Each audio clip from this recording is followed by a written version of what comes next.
은행을 역전한 카카오뱅크, 신용카드를 역전한 카카오페이를 넘어서 카카오페이를 역전한 네이버페이에 대해서 얘기를 중요하게 하고 싶은데요. 네이버페이의 진화 과정을 보면은 이런 서비스들이 어떤 방향으로 진화해야 되는지 엄청 힌트가 다 들어가 있다고 보시면 되는데,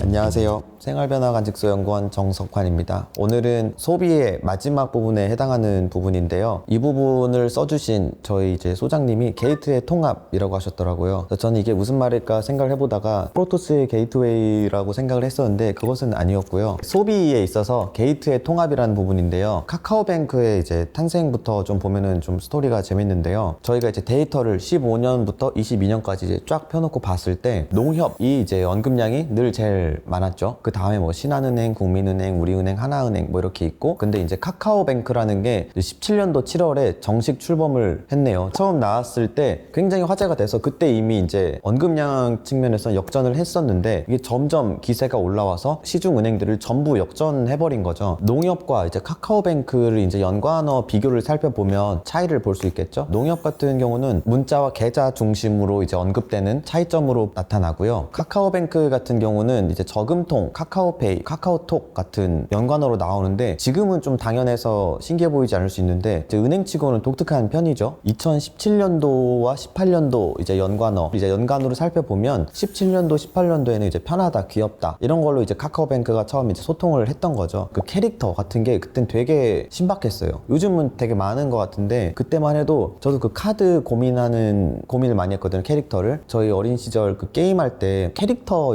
고르잖아요. 그런 거랑 비슷한 그런 게임적 요소로 전 느껴졌어요. 그다음에 편했죠. 실제로 편하죠. 개설 자체가 편했잖아요. 비대면으로. 그때는 이게 진짜 신박했거든요. 그 다음 단계로 넘어와서 재밌다, 그리고 성공하다, 이런 것들이 나온 거죠. 이게 저는 게임적인 요소가 굉장히 많이 적용이 잘 된 것 같아요. 게임 하다 보면 1일쾌 이런 거 있거든요. 카카오도 1단위 적금도 있고 아마 주 단위도 있고 할 거예요. 그런 것들이 보상이 그리고 딱 정해져 있어요. 5,000원도 할 수 있고 1,000원도 할 수 있을 거예요. 그래서 사람들이 보통 남기는 글 같은 거 살펴보면은 기타 은행들이랑 좀 비교를 많이 했어요. 왜 이런 거 안 했냐, 이게 되는 거였잖아, 이렇게 카카오가 은행 내자마자 이렇게 쉽게 되네. 되게 카카오뱅크가 처음에 사람들이 환영을 받았던 그런 부분이 아닌가 싶습니다. 그 다음엔 카카오페이인데요. 21년도 이후로 웬만한 신용카드들을 언급량을 전부 역전한 걸 볼 수 있어요. 소셜데이터에서 역전이라는 것은 굉장히 희귀하기도 하고 변화에 힌트를 주는 단초 같은 부분이라서 굉장히 주목하고 있는데요. 그래서 카카오페이하고 신용카드를 비교하면 어떻게 사람들이 언급하고 있을까 살펴볼 수가 있겠죠. 신용카드 같은 경우는 할부라든지 제휴카드, 세탁기, 냉장고 이런 거 있는 거예요. 카카오페이 같은 경우는 당연히 카카오뱅크 있고요. 아이폰, 금융, 앱, 편의점, 모바일 같은 기존에 없던 형태의 결제 시스템을 만드는 거죠. 저 같은 경우에는 옛날에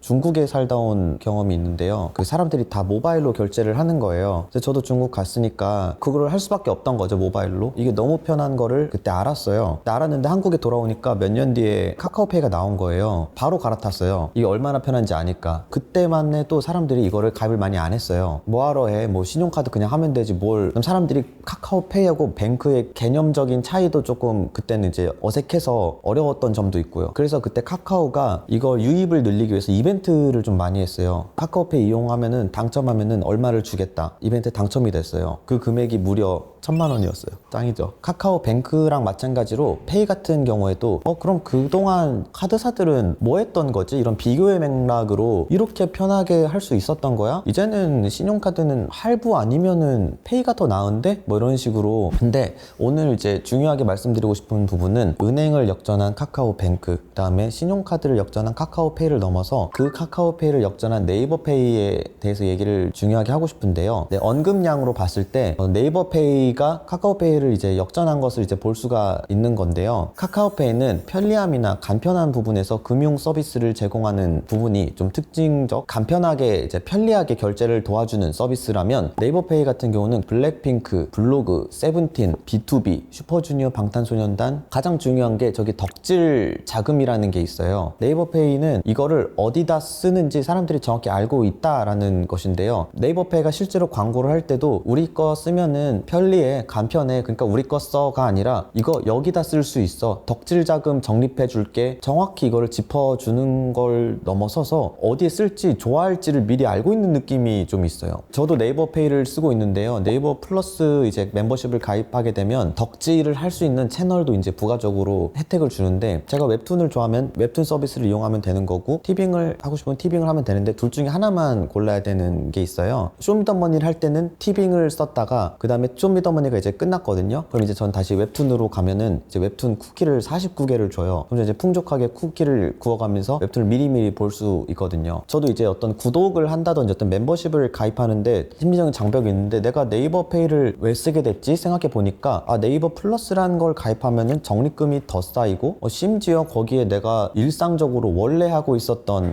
콘텐츠 소비에 혜택을 준다고? 그럼 이제 더 이상 안 할 이유가 없는 거예요. 다들 네이버페이를 쓰시면 아실 텐데 언젠가 이제 살펴보면은 포인트가 이렇게 쌓여 있어요. 그리고 이거는 제가 쓰고 싶은데 쓸 수 있는 현금이랑 똑같은 거거든요. 사실은 이게 일종의 가상화폐 같은 거라고 볼 수 있어요, 네이버의. 그치만 이게 1원 대 1원으로 현금하고 일치가 돼서 사람들은 이제 현금이라고 인지하고 있는 거죠. 이런 것들을 이제 염두했을 때 본전은 무조건 찾는다. 이게 멤버십과 구독의 핵심이 또 본전을 찾을 수 있는 여부에 있거든요. 많은 서비스들이 이제 자연적으로 사람들이 그렇게 이용을 하게 돼서 서비스가 그렇게 진화한 것 사례도 많은데, 네이버 같은 경우는 네이버가 의도한 대로 다 됐다고 보여져요. 네이버페이의 진화 과정을 보면은 이런 서비스들이 어떤 방향으로 진화해야 되는지 엄청 힌트가 다 들어가 있다고 보시면 되는데, 4년에 걸쳐서 한번 살펴볼게요. 19년도 같은 경우에는 네이버페이는 그때도 있었어요. 그때는 이제 직거래 안전결제 수단 정도로 인식이 돼서 여러분 이제 중고거래 원래 하시죠? 그때 네이버페이 쓰세요, 안전해요, 이런 식으로 소통을 했던 거죠. 다음에 두 번째로 포인트, 이벤트, 5,000원 이런 것들이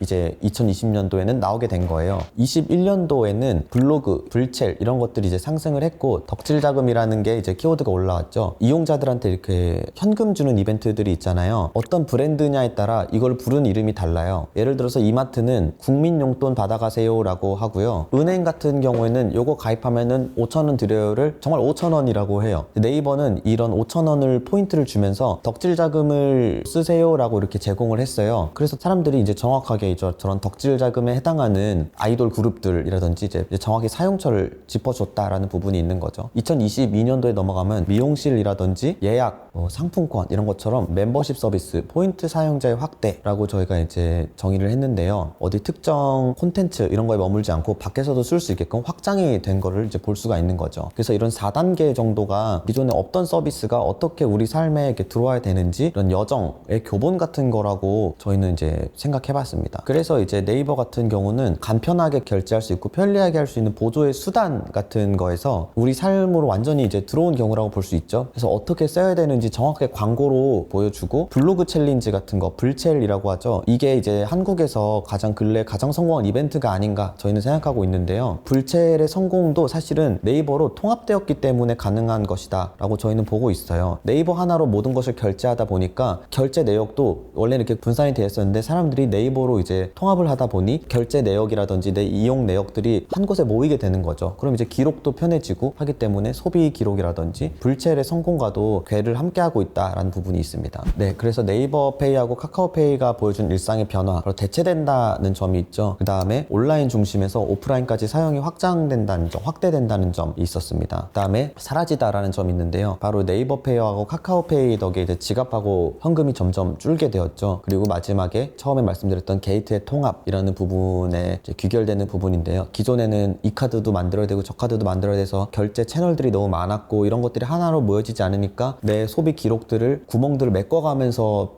봤어야만 했었고 이런 것들이었는데, 이런 페이로서 통합이 되니까 간편해지고 편리해졌다는 점이 있는 거죠. 그리고 이런 것들을 넘어서서 네이버페이는 그 너머를 이제 제안을 한 거죠. 이런 것들을 어디에 써야 되는지 보여주고, 그렇기 때문에 나의 모든 소비가 기록된 이 플랫폼, 이 네이버를 벗어나기가 좀 힘든 모습을 보이는 거죠. 이런 맥락도 있어요. 비단 페이뿐만이 아니라 네이버 쇼핑을 가보시면은 이마트 몰이 있어요. 좀 신기했던 부분은 저희가 사실 이마트 몰에서 뭘 사려면 이제 홈페이지가 있거든요. 따로 앱이 있고. 근데 사람들이 이제 네이버 페이를 쓰다 보니 네이버 안에 있는 이마트 몰을 찾아간다는 점이죠. 이것도 한 통합의 예인 건데요. 네이버 쇼핑을 통해서 이마트를 들어간다는 점이 거기서 결제한 포인트가 네이버 포인트로 적립된다는 점. 옛날에는 여기서 이거 사면 여기 포인트 적립되고 저기 포인트 적립되고 5만 곳에서 뭐 소멸된다는 문자가 오고 그랬잖아요. 이제는 한 곳으로 전부 모인다는 점. 이것이 소비의 미래, 게이트의 통합이라고 저희는 본 거죠. 그래서 이런 것들을 효율적으로 모으는 방식을 이제 포인트의 게임화라고 보았고요. 그리고 이런 것들이 책에서 얘기했던 새로운 이제 소비 주체가